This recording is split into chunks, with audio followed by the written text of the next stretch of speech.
Каягымда қалды анысы. Каяка? Каяқ болмақ эле. Соғышқа да сақалым таппай атам, тап берші мындай чаптап беріске болып барайын. Ушу сен эле күндө иштейсиң бе? Такыр выходной жок. Элдердин күйөөлөрү 1-2 күн болсо да выходной алып атышат. Сен эле көрдүм, кишиге да такыр көңүл бурбай калдың. Анда мени тиги жумуштан чыгарып ийсин, отурайын маңдайыңда. Акча таппай, эчкимди өлтүрбөй. Бүгүн эч жака барбайсың, выходной сура. Бир жака барабыз.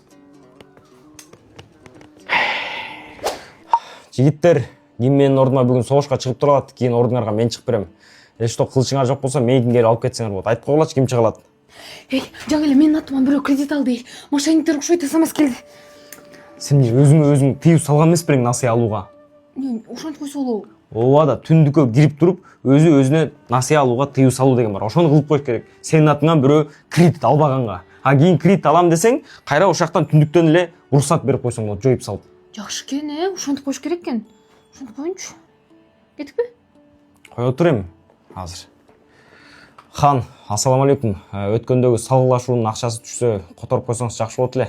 Келин балаңыз менен бир жака барайын дедим эле. Каяка барган атабыз?